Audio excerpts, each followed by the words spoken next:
شروع اللہ کا نام لے کر جو بڑا مہربان نہایت رحم والا ہے۔ الف لام میم۔ کیا لوگ یہ خیال کیے ہوئے ہیں کہ صرف یہ کہنے سے کہ ہم ایمان لے آئے چھوڑ دیے جائیں گے اور ان کی آزمائش نہیں کی جائے گی؟ اور جو لوگ ان سے پہلے ہو چکے ہیں ہم نے ان کو بھی آزمایا تھا اور ان کو بھی آزمائیں گے، سو اللہ ان کو ضرور معلوم کرے گا جو اپنے ایمان میں سچے ہیں اور ان کو بھی جو جھوٹے ہیں۔ کیا وہ لوگ جو برے کام کرتے ہیں یہ سمجھے ہوئے ہیں کہ یہ ہمارے قابو سے نکل جائیں گے؟ جو فیصلہ یہ کرتے ہیں برا ہے۔ جو شخص اللہ کی ملاقات کی امید رکھتا ہو تو اللہ کا مقرر کیا ہوا وقت ضرور آنے والا ہے، اور وہ سننے والا ہے، جاننے والا ہے۔ اور جو شخص محنت کرتا ہے تو اپنے ہی فائدے کے لیے محنت کرتا ہے، بے شک اللہ تو سارے جہان سے بے نیاز ہے۔ اور جو لوگ ایمان لائے اور نیک عمل کرتے رہے ہم ان کے گناہوں کو ان سے دور کر دیں گے اور ان کو ان کے اعمال کا بہت اچھا بدلہ دیں گے۔ اور ہم نے انسان کو اس کے ماں باپ کے ساتھ نیک سلوک کرنے کا حکم دیا ہے۔ اے مخاطب، اگر تیرے ماں باپ تجھے مجبور کریں کہ تو میرے ساتھ کسی کو شریک بنائے جس کی حقیقت کی تجھے واقفیت نہیں تو ان کا کہا نہ مانیو۔ تم سب کو میری طرف لوٹ کر آنا ہے، پھر جو کچھ تم کرتے تھے میں تم کو جتا دوں گا۔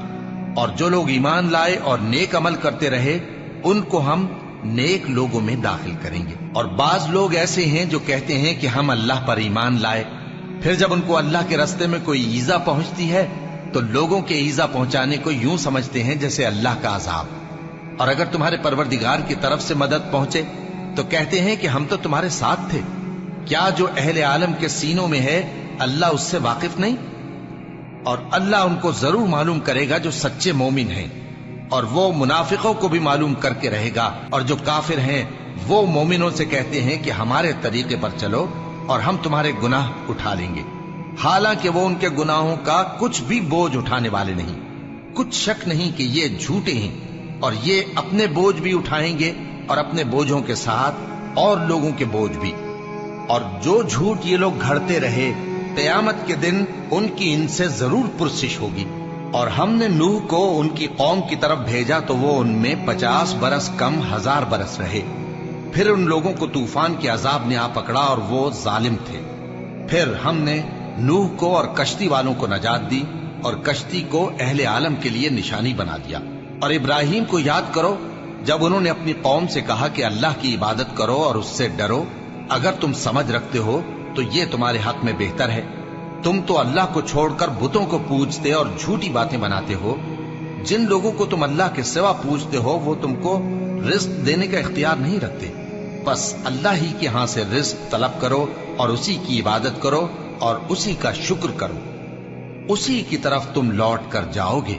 اور اگر تم جھٹلاتے ہو تو تم سے پہلے بھی امتیں اپنے پیغمبروں کی تکذیب کر چکی ہیں، اور پیغمبر کے ذمے کھول کر سنا دینے کے سوا اور کچھ نہیں۔ کیا انہوں نے نہیں دیکھا کہ اللہ کس طرح خلقت کو پہلی بار پیدا کرتا ہے پھر کس طرح اس کو دوبارہ پیدا کرے گا؟ یہ اللہ کو آسان ہے۔ کہہ دو کہ ملک میں چلو پھرو اور دیکھو کہ اس نے کس طرح خلقت کو پہلی دفعہ پیدا کیا ہے، پھر اللہ ہی دوسری بار بھی پیدا کرے گا۔ بے شک اللہ ہر چیز پر قادر ہے۔ وہ جسے چاہے عذاب دے اور جس پر چاہے رحم کرے، اور اسی کی طرف تم لوٹائے جاؤ گے۔ اور تم اس کو نہ زمین میں عاجز کر سکتے ہو نہ آسمان میں، اور نہ اللہ کے سوا تمہارا کوئی دوست ہے اور نہ مددگار۔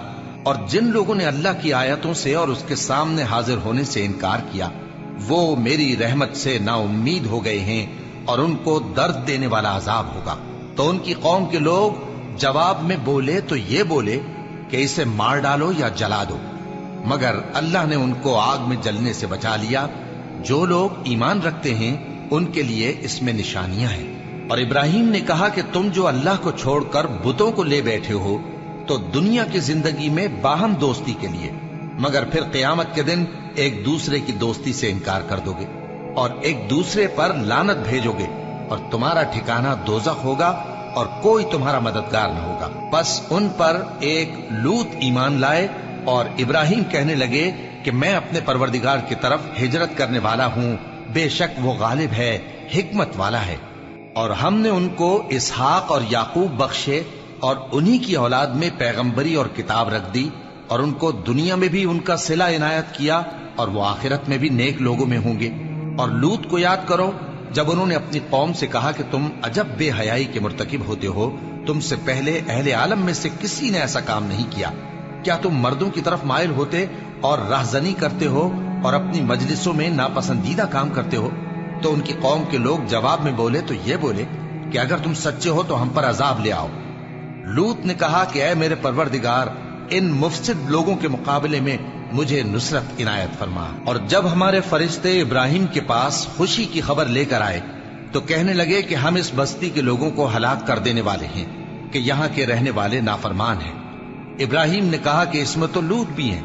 وہ کہنے لگے کہ جو لوگ یہاں رہتے ہیں ہمیں سب معلوم ہیں، ہم ان کو اور ان کے گھر والوں کو بچا لیں گے بجز ان کی بیوی کے کہ وہ پیچھے رہنے والوں میں ہوگی۔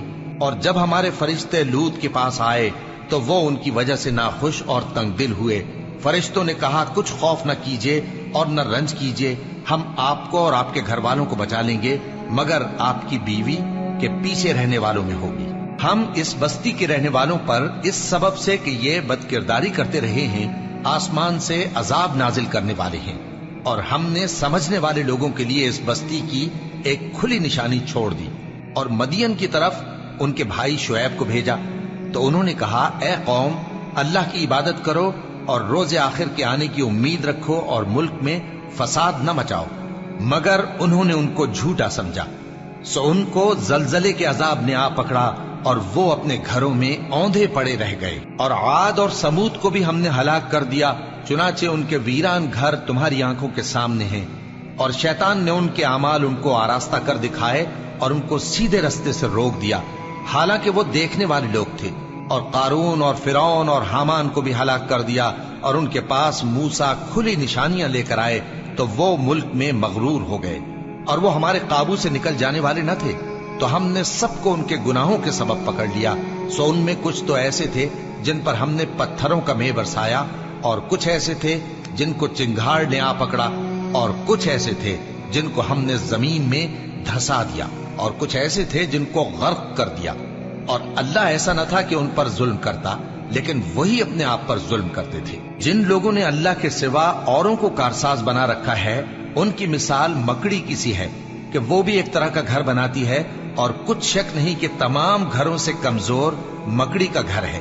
کاش یہ اس بات کو جانتے، یہ جس چیز کو اللہ کے سوا پکارتے ہیں خواہ وہ کچھ ہی ہو، اللہ اسے جانتا ہے اور وہ غالب ہے، حکمت والا ہے۔ اور یہ مثالیں ہم لوگوں کے سمجھانے کے لیے بیان کرتے ہیں، اور اسے تو اہل دانش ہی سمجھتے ہیں۔ اللہ نے آسمانوں اور زمین کو حکمت کے ساتھ پیدا کیا ہے، کچھ شک نہیں کہ ایمان والوں کے لیے اس میں نشانی ہے۔ اے نبی، یہ کتاب جو تمہاری طرف وحی کی گئی ہے اس کو پڑھا کرو، اور نماز کے پابند رہو، کچھ شک نہیں کہ نماز بے حیائی اور بری باتوں سے روکتی ہے، اور اللہ کا ذکر سب سے بڑا ہے، اور جو کچھ تم کرتے ہو اللہ اسے جانتا ہے۔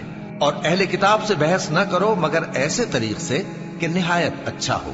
ہاں، جو ان میں سے بے انصافی کریں ان کے ساتھ اسی طرح مجادلہ کرو، اور کہہ دو کہ جو کتاب ہم پر اتری اور جو کتابیں تم پر اتری ہم سب پر ایمان رکھتے ہیں، اور ہمارا اور تمہارا معبود ایک ہی ہے، اور ہم اسی کے فرما بردار ہیں۔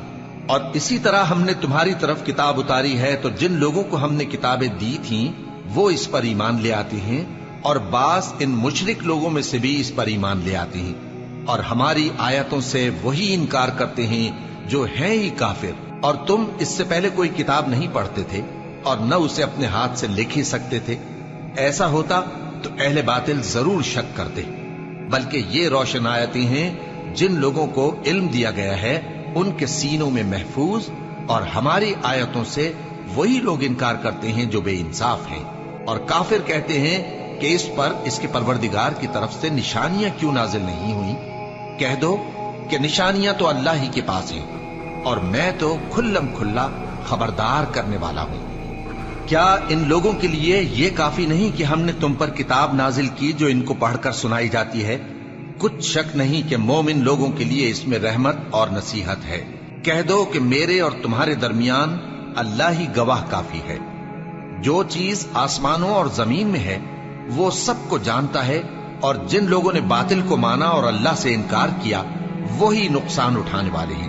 اور یہ لوگ تم سے عذاب کے لیے جلدی کر رہے ہیں، اور اگر ایک وقت مقرر نہ ہو چکا ہوتا تو ان پر عذاب آ بھی گیا ہوتا، اور وہ کسی وقت میں ان پر ضرور اچانک آ کر رہے گا اور ان کو معلوم بھی نہ ہوگا۔ یہ تم سے عذاب کے لیے جلدی کر رہے ہیں، جبکہ دوزخ تو کافروں کو گھیر لینے والی ہے۔ جس دن عذاب ان کو ان کے اوپر سے اور ان کے پیروں کے نیچے سے ڈھانک لے گا، اور اللہ فرمائے گا کہ جو کام تم کیا کرتے تھے اب ان کا مزہ چکھو۔ اے میرے بندو جو ایمان لائے ہو، میری زمین فراخ ہے تو میری ہی عبادت کرو۔ ہر شخص موت کا مزہ چکھنے والا ہے، پھر تم ہماری ہی طرف لوٹ کر آؤ گے۔ اور جو لوگ ایمان لائے اور نیک عمل کرتے رہے، ان کو ہم بہشت کے اونچے اونچے محلوں میں جگہ دیں گے، جن کے نیچے نہریں بہ رہی ہیں، ہمیشہ ان میں رہیں گے۔ نیک عمل کرنے والوں کا یہ خوب بدلہ ہے، جو صبر کرتے اور اپنے پروردگار پر بھروسہ رکھتے ہیں۔ اور بہت سے جانور ہیں جو اپنا رزق اٹھائے نہیں پھرتے، اللہ ہی ان کو رزق دیتا ہے اور تم کو بھی، اور وہ سننے والا ہے، جاننے والا ہے۔ اور اگر ان سے پوچھو کہ آسمانوں اور زمین کو کس نے پیدا کیا اور سورج اور چاند کو کس نے تمہارے زیر فرمان کیا، تو کہہ دیں گے اللہ نے۔ تو پھر یہ کہاں الٹے جا رہے ہیں؟ اللہ ہی اپنے بندوں میں سے جس کے لیے چاہتا ہے روزی فراخ کر دیتا ہے، اور جس کے لیے چاہتا ہے تنگ کر دیتا ہے۔ بے شک اللہ ہر چیز سے واقف ہے۔ اور اگر تم ان سے پوچھو کہ آسمان سے پانی کس نے برسایا، پھر اس سے زمین کو اس کے مرنے کے بعد کس نے زندہ کیا، تو کہہ دیں گے کہ اللہ نے۔ کہہ دو کہ اللہ کا شکر ہے، لیکن ان میں اکثر نہیں سمجھتے۔ اور یہ دنیا کی زندگی تو صرف کھیل اور تماشا ہے، اور ہمیشہ کی زندگی کا مقام تو آخرت کا گھر ہے۔ کاش یہ لوگ سمجھتے۔ پھر جب یہ کشتی میں سوار ہوتے ہیں تو اللہ کو پکارتے، خالص کرتے ہوئے اسی کے لیے اطاعت کو، لیکن جب وہ ان کو نجات دے کر خشکی پر پہنچا دیتا ہے تو جھٹ شرک کرنے لگ جاتے ہیں، تاکہ جو ہم نے ان کو بخشا ہے اس کی ناشکری کریں اور فائدہ اٹھائیں۔ سو خیر ان قریب ان کو معلوم ہو جائے گا۔ کیا انہوں نے نہیں دیکھا کہ ہم نے حرم کو مقام امن بنایا ہے، اور لوگ ان کے گرد و نواح سے اچک لیے جاتے ہیں؟ کیا یہ لوگ باطل پر اعتقاد رکھتے ہیں اور اللہ کی نعمتوں کی ناشکری کرتے ہیں؟ اور اس سے بڑا ظالم کون جو اللہ پر جھوٹ بہتان باندھے، یا جب حق بات اس کے پاس آئے تو اس کی تکذیب کرے؟ کیا کافروں کا ٹھکانہ جہنم میں نہیں ہے؟ اور جن لوگوں نے ہمارے راستے میں محنت کی، ہم ان کو ضرور اپنے رستوں پر چلا دیں گے، اور اللہ تو نیکوکاروں کے ساتھ ہے۔